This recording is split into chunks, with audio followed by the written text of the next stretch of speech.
নমস্কার বন্ধুরা, চলে এসেছি আজকে আবারও আরেকটি রেসিপির সঙ্গে। আজকে আমি আপনাদের সামনে শেয়ার করে দেখাবো রেস্টুরেন্ট স্টাইল ডাল মাখনি কীভাবে আপনারা সকলেই ঘরে একদম সহজে এবং ঘরে থাকা উপকরণ দিয়ে তৈরি করবেন, সেইটাই আজকে এই ভিডিওর সাহায্যে আপনাদের সামনে তুলে ধরবো। আর যা খেতে কিন্তু লাচ্ছা পরোটা, রুটি, নান আর জিরা রাইস আর প্লেন নর্মাল রাইস দিয়েও খেতে কিন্তু বেশ ভালো হয়েছিল। আমার এই ভিডিওটা স্কিপ না করে প্লিজ আপনারাও শেষ অবধি দেখে নিন, তাহলে আপনারাও কিন্তু খুবই সহজভাবে এই রেসিপিটা ঘরেই করে নিতে পারবেন। আর কথা না বাড়িয়ে এবার দেখে নিয়ে যাক এই রেসিপিটা আমি কিভাবে তৈরি করেছি আর কি উপকরণ লেগেছে এটাকে তৈরি করতে। প্রথমেই কিন্তু আমরা 100 গ্রাম ডালকে প্রায় 5 থেকে 6 ঘন্টা আগে ভিজিয়ে নিয়েছিলাম। আর আমাদের যেটা মাসকলাইয়ের ডালটা থাকে সেই ডালটাই কিন্তু এখানে আমরা রান্নার জন্য ব্যবহার করি। তবে মাসকলাইয়ের ডালটা আমাদের খোসা যা ছাড়ানো হয় সেটা মানে শুকনো খোলায় ভেজে নিয়ে খোসা ছাড়ানো হয়, কিন্তু এটা খোসা ছাড়ানো নয়, একদম যেটা কালো ডাল হয় বা উড়দ কি ডাল যেটা বলে সেইটা নিয়ে নিয়েছি আমি এখানে 100 গ্রাম। আর নিয়ে নিয়েছি এখানে 2 মুঠো মতন আমি রাজমা, প্রায় 50 গ্রাম রাজমা নিয়ে নিয়েছি। দুটো ডালকে আমি প্রায় 4 থেকে 5 ঘন্টা আগে ভালো করে জল দিয়ে ভিজিয়ে রেখে দিয়েছিলাম। আর ভালো করে কিন্তু পরিষ্কার করে ধুয়েও নিয়েছি। এবার এই ডালটাকে আমরা সেদ্ধ করে নেব প্রথমে। তার জন্য দেখুন জলটা ফেলে দিয়ে আমি ডালটাকে প্রেসার কুকারে দিয়ে দিচ্ছি। আর তার মধ্যে আমি জল দিয়ে দেবো পরিমাণ মতন। এখানে 150 গ্রাম ডালের মধ্যে আমি প্রায় 250 ml জল দিয়ে দিয়েছি, মানে 250 ml জল দিয়ে দিয়েছি। আর দিয়ে দেবো আমি এর মধ্যে সামান্য একটু হলুদ গুঁড়ো আর দিয়ে দেবো সামান্য একটু লবণ। আর এই ডালটাকে গ্যাসের ফ্লেমটা লো টু মিডিয়াম করে আমি প্রায় 4 থেকে 5টা প্রেশার আসা অবধি সুন্দরভাবে কিন্তু সেদ্ধ করে নেব। আর এদিকে আমি বেশ মিডিয়াম সাইজের মানে টমেটো 3টে নিয়ে নিয়েছি, একটু আদা এবং রসুনও নিয়ে নিয়েছি। আর এগুলো কিন্তু একটু ব্লেন্ড করে নিতে হবে। আর এখানে কিন্তু আমি কোনো রকম পেঁয়াজ ব্যবহার করব না, ডাল মাখানিতে কিন্তু পেঁয়াজটা দেওয়া হয় না। আর এখানে আমি দুধের ক্রিম নিয়ে নিয়েছি। দেখুন সমস্ত মশলাকে ভালো করে আমি বেটে নিয়েছি। এদিকে টমেটো পেস্ট করে নিয়েছি আর শিলনোড়াতে আমি আদা রসুনটাকে বেটে নিয়েছিলাম। এবার রান্নাটাকে শুরু করব। তার জন্য আমি একটা কড়া বসিয়ে দিয়েছি। আর এইটা কিন্তু আমি তেল দেবো না কোনো রকম, আপনারা চাইলে তেল আর ঘি একটু মিশিয়ে নিতে পারেন। তেলে এখানে সাদা তেলটা ব্যবহার করবেন, সর্ষের তেলটা যেন দেবেন না, সাদা তেল দিয়েই করবেন। সাদা তেল এবং একটু মাখন বা একটু ঘি মিশিয়ে নিতে পারবেন। আমি এখানে ঘি আর দিয়ে দিয়েছি মাখন। ঘি আমি এখানে প্রায় 2 টেবিল স্পুন ভরে দিয়েছি।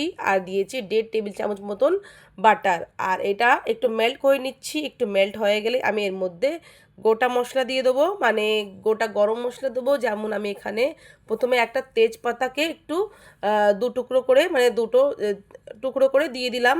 আর দিলাম 2টো বড় এলাচ আর 4টে লবঙ্গ দিয়ে দিচ্ছি আমি। দেবো আমি 2 থেকে 3 টুকরো দালচিনি। এবার এই ফোড়নটাকে একটু ভেজে নেব যতক্ষণ না এর ভিতর থেকে একটা সুন্দর একটা মিষ্টি গন্ধ ছাড়বে ফোড়নটা ভাজার। ফোড়নটার থেকে গন্ধ ছাড়লেই তারপরে আমি এখানে আদা রসুনের পেস্টটাকে দিয়ে দেবো। আদা রসুনের পেস্ট প্রায় আমি 1 টেবিল চামচ মতন দিয়ে দিলাম। আর এটাকে একটু ভালো করে ভেজে নিচ্ছি, সুন্দর একটা কালার এসে যাবে আর সুন্দর একটা গন্ধ ছাড়বে। তারপরেই আমি এর মধ্যে টমেটো পেস্টটাকে দিয়ে দেবো। বেশ কিছুক্ষণ ধরে আমি এটাকে ভেজে নিলাম। গ্যাসের ফ্লেমটা আমি লো করে দিয়েছিলাম, গ্যাসের ফ্লেমটা এখানে জোর করলে পরে আদা রসুনটা পুড়ে যেতে পারে, সেই জন্য আমি গ্যাসের ফ্লেমটা লো করে দিয়েছি। এর মধ্যে দিয়ে দিলাম আমি হলুদ গুঁড়ো আর দিলাম আমি লাল লঙ্কার গুঁড়ো। প্রথমে আমি লাল লঙ্কার গুঁড়োটা দিয়ে দিয়েছি, তারপরে আমি একটু সামান্য হলুদ গুঁড়ো দিয়েছিলাম। কেন প্রথমে আমি ডাল সেদ্ধ করার সময় হলুদ গুঁড়ো দিয়েছি, সেই জন্য এখন হলুদ গুঁড়োটা একটু কম পরিমাণেই দিলাম। এবার মশলাটা ভালো করে কিন্তু ভাজা হয়ে গেছে, সুন্দর একটা গন্ধ ছাড়ছে এবং কালারও এসে গেছে মশলাটা ভাজার। আর এবার আমি এর মধ্যে দিয়ে দিচ্ছি ধনিয়া গুঁড়ো। ধনিয়া গুঁড়ো দিয়ে আমি এটাকে আরও একটুখানি নেড়ে নিচ্ছি। এবার আমাদের ব্লেন্ড করে রাখা টমেটো পেস্টটাকেও এর মধ্যে আমি অ্যাড করে দিচ্ছি।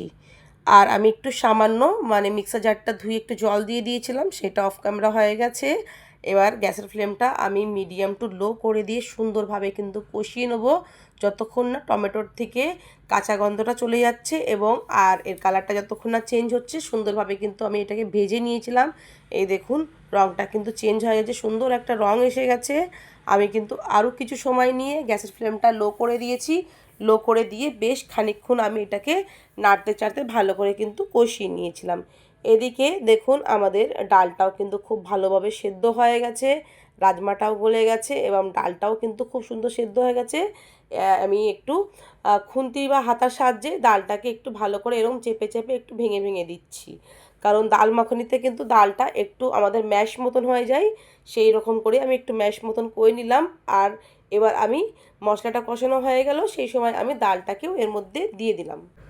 ডালটা আমি সমস্ত ঢেলে দিয়েছি। এবার গ্যাসের ফ্লেমটা একটু আমি ফুলে করে দিচ্ছি, ফুলে করে দিয়ে বেশ কিছুক্ষণ ভালো করে ডালটাকে জাল দিয়ে নেব।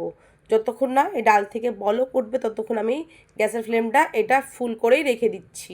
ফুল করে যখন এর মধ্যে বলক এসে যাবে তখন কিন্তু গ্যাসের ফ্লেমটা আমরা একদম লো করে এটাকে রান্না করব, কারণ এটা লো গ্যাসে প্রায় আরও 15 থেকে 20 মিনিট সুন্দরভাবে কিন্তু জাল দিয়ে দিতে হবে এটাকে।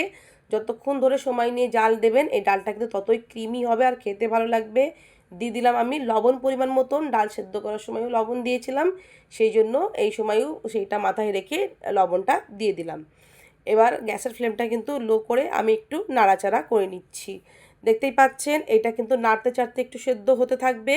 আমি আবারও বলছি গ্যাসের ফ্লেমটা একদম লোতে করে দেবে। লোতে যতক্ষণ এই ডালটাকে আপনারা জাল দেবেন ততই কিন্তু এটা ক্রিমি টেক্সচার এবং খেতেও ভীষণ সুস্বাদু হবে। এই ডালটা কিন্তু খুবই কম খরচ আর একদম কম ডাল দিয়ে বেশ অনেকটা পরিমাণে ডাল হয়ে যায়। আমি কিন্তু এখানে মাত্র 100 গ্রাম গোটা কলাইয়ের ডাল নিয়েছিলাম, আর সেটা কিন্তু একদম কোনো রকম খোসা ছাড়ানো ছিল না। আর দিয়ে দিলাম আমি এর মধ্যে কিন্তু এখন গরম মশলার গুঁড়ো, এখানে প্রায় হাফ টিস্পুন মতন আমি গরম মশলা গুঁড়ো দিয়ে দিয়েছি। দিয়ে কিন্তু আমি ভালো করে কিন্তু মিশিয়ে নিচ্ছি, মিশিয়ে এটাকে নাড়তে থাকবো আমি প্রায় মাঝে মাঝে, কারণ এটা একটা ক্রিমি টেক্সচার হয়ে যাবে। আর ক্রিমি টেক্সচার হয়ে গেলে পরে কিন্তু ডালটা আমাদের কড়ার নিচেটা ধরে যেতে পারে। আর এর মধ্যে এবার আমি প্রায় 1 থেকে 1.5 টেবিল চামচ দিয়ে দিলাম কসুরি মেথি, একটু ক্রাশ করে একটু শুকনো কলাই হালকা মতো নেড়ে নিয়েছিলাম, তারপরে এটা মুচমুচে হয়ে গেছিলো, সেটাকে একটু ভালো করে একটু ক্রাশ করে দিয়ে দিলাম। আর দিয়ে দিলাম আমি ঘরের মালাই। মালাইয়ের বদলে আপনারা ক্রিম দিতে পারেন, মালাই ক্রিম যেটা আপনাদের কাছে থাকবে সেইটাই দিয়ে দেবেন।